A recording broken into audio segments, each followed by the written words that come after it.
Anchor is the easiest way to make a podcast. Anchor gives you everything you need in one place for free, which you can use right from your phone or computer. Creation tools allow you to record and edit your podcast so it sounds great. They'll distribute your podcast for you so it can be heard everywhere: Spotify, Apple Podcasts, Google Podcasts, and many more. You can easily make money from your podcast with no minimum listenership. Download the Anchor app or go to anchor.fm to get started today.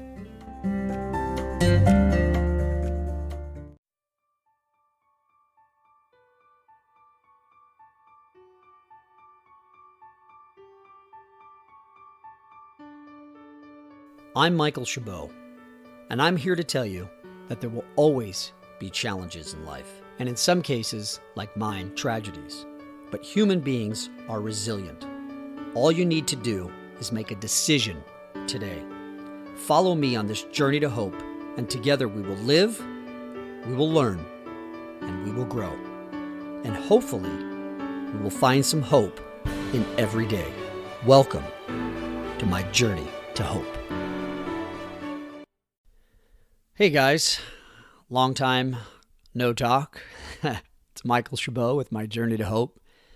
It's funny. A lot of people have been asking me and reaching out to me, asking me like, hey, when's your next episode coming out? I'm jonesing for some more. And, it's amazing. I'm honored. I'm touched. I'm grateful. The fact that I can help other people and, hopefully put them on their own journey to hope while honoring my daughter is absolutely amazing. And, I just want to say thank you. Second, I want to apologize for my voice. I'm a little under the weather, getting over a little bit of a sinus infection, so I do apologize for the sound of my voice. So what is the topic of this one? This is all about resilience, being resilient, and how you can use 3 strategies to build resilience and become more resilient in your life.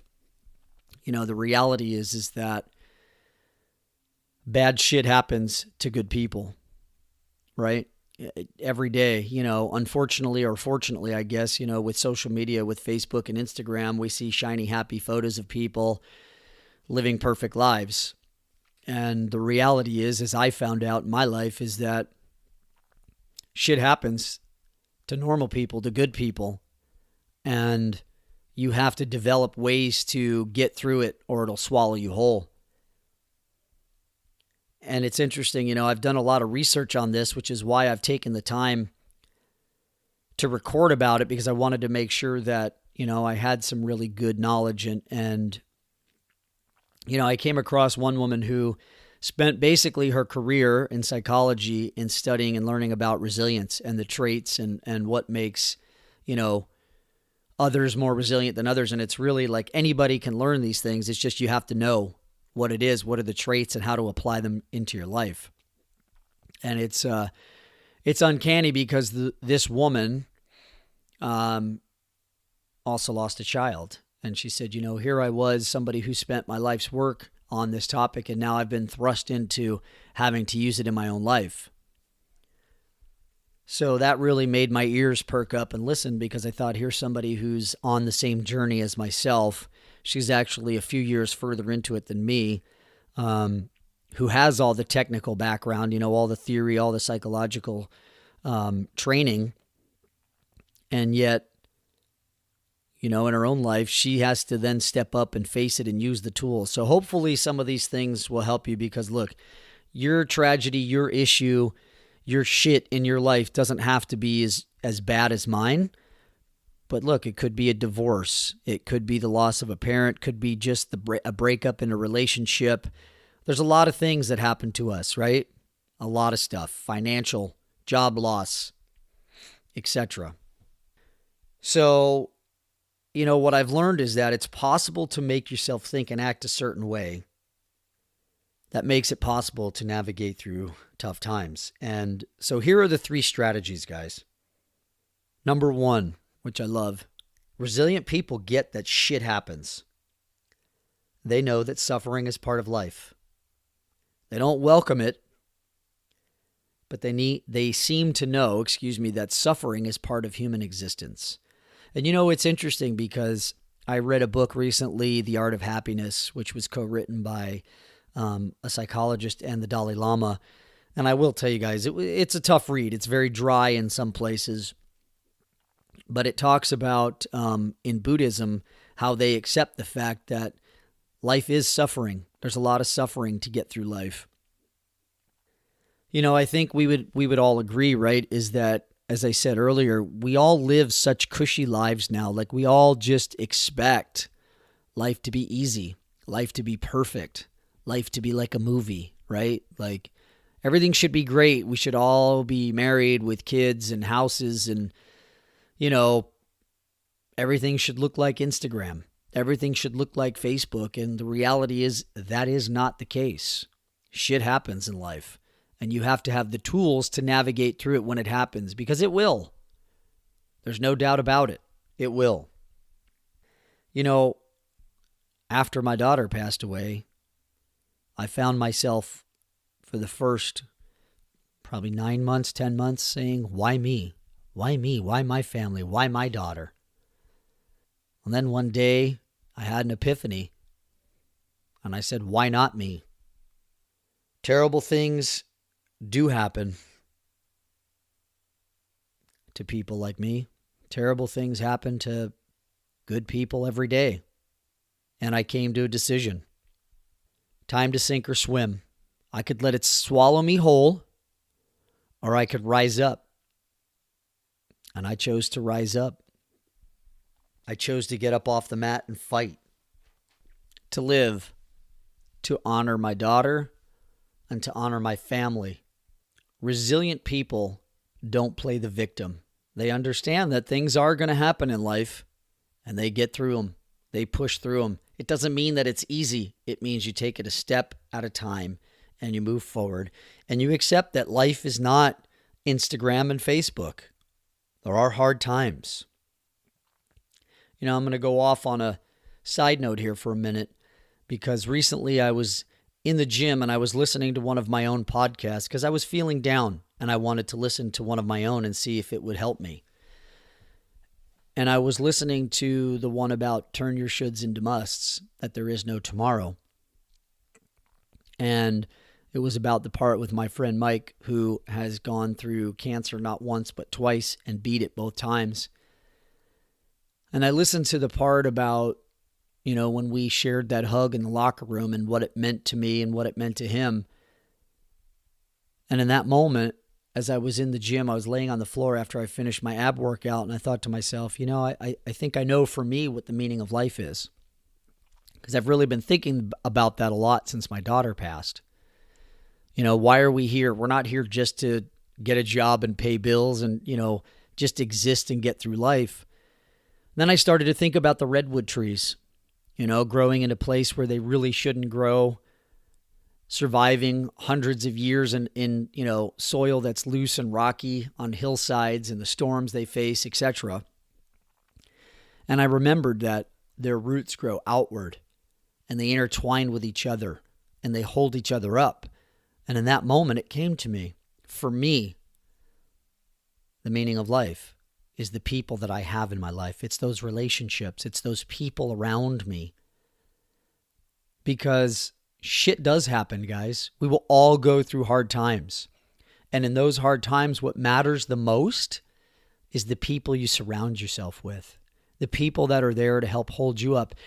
And in turn, they're going to go through hard times. And you're going to be there to hold them up. And you're going to love them unconditionally. That's what it means to me. I'd love to hear your feedback on what you think the meaning of life is and what it means to you. What's the second trait that resilient people are good at?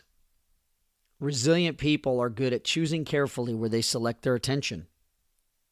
They have a habit of realistically appraising situations and typically managing to focus on things they can change and somehow accept the things they can't.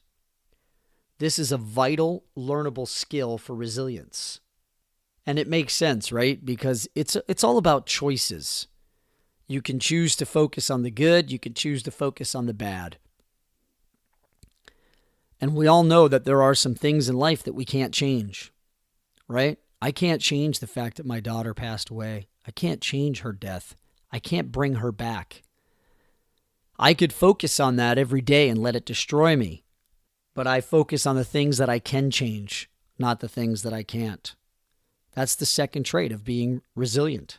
You know, it's interesting because she talks about this woman that I talk about. She talks about her, humans are really good at noticing threats and weaknesses. We're hardwired for it, right?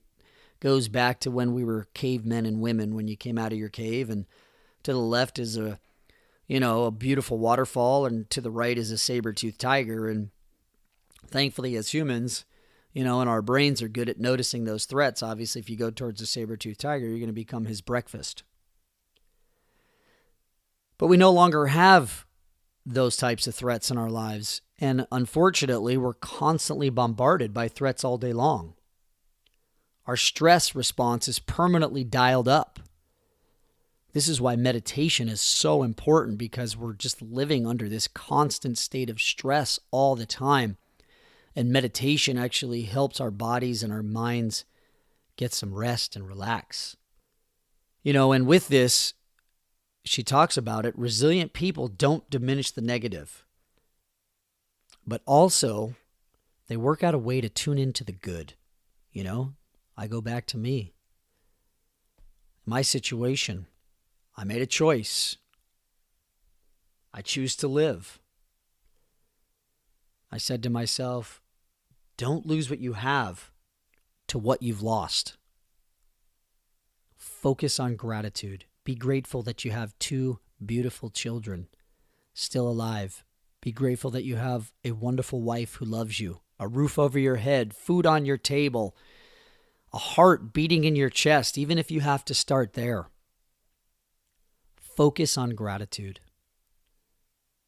As crazy as it sounds, I thank God all the time that my daughter passed away suddenly, without pain, without suffering.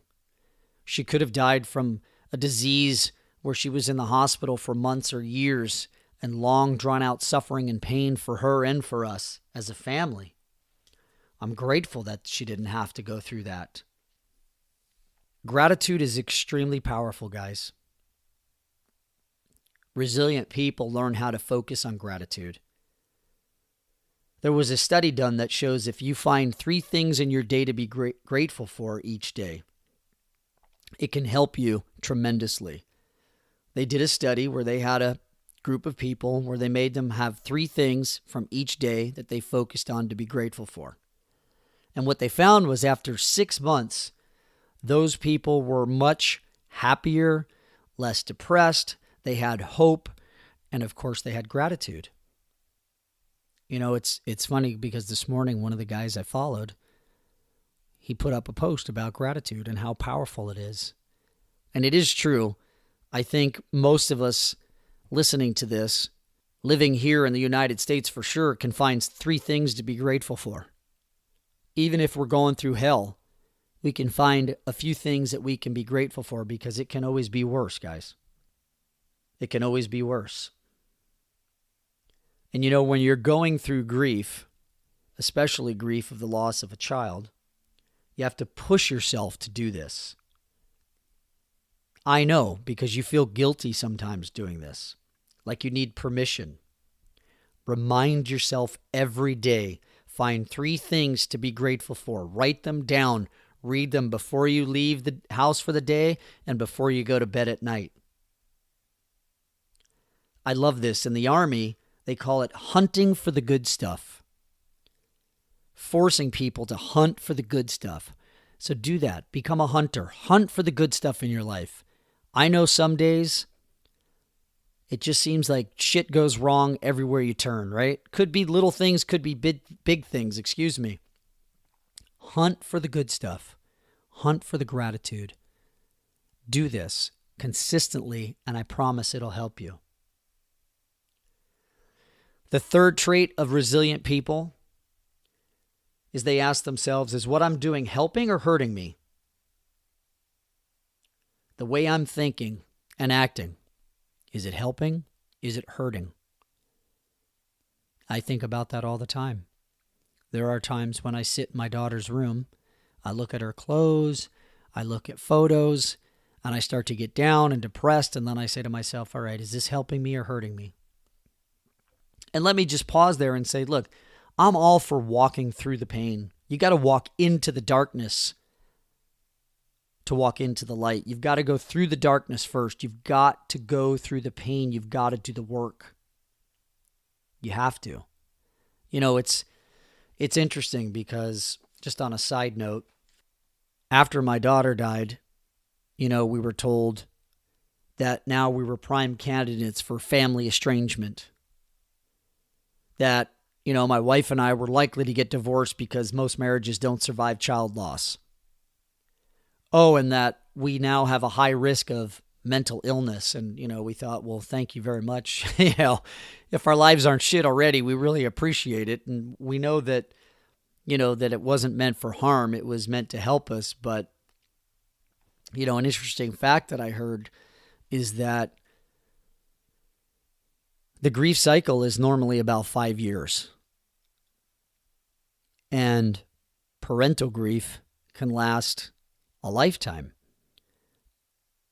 And parental bereavement is probably the hardest type of grief and loss to get through. So again, the third trait of being resilient is what I'm doing helping or harming me? The way I'm thinking and acting, is it helping or is it harming me? This type of thinking puts you back in the driver's seat and puts you in control. Do I need that additional cocktail? Do I need that dessert? It's even those things, guys. Think about it. If you think all the time, is this helping or harming me? Should I get to do my work or should I stay 5 more minutes on Instagram or Facebook? Should I sit down on my couch and stream Netflix or should I get in the gym and work out or go for a walk or spend time with my significant other or my children? Is it helping me or is it hurting me? Pretty simple, right? Pretty simple. The cool thing is resilience is not a fixed trait. It's learned. It's the willingness to give it a go. It doesn't require rocket science. It's just a willingness to try. It's an openness. It's an awakening. Because shit does happen to good people. I never thought this would happen to me, that's for sure. And in one moment, my life was split. I was on one journey, and the next moment I found myself on another journey. In one moment, my life veered off onto a terrible path, and I found myself saying, how am I going to get through this? How am I going to survive? It was awful beyond imagining. I thought to myself, there's no way I'm coming back from this. There's no way that I'm going to get through this. And then one day I made a decision. And I started to learn the traits of being resilient. And I started applying them to my life. You got to lean into the strategies. Lean into them. Embrace them. It's not easy. It's not easy. Every day it starts over. It's just like the gym. You want to be in shape? Got to work at it every day. And there are some days when you're dragging ass and you don't want to get into the gym or go for the walk or the run or whatever it is you do for exercise. But you do it because you've made a commitment to yourself. And I want to be clear. These 3 traits of building resilience, it doesn't remove the pain. It doesn't remove the pain.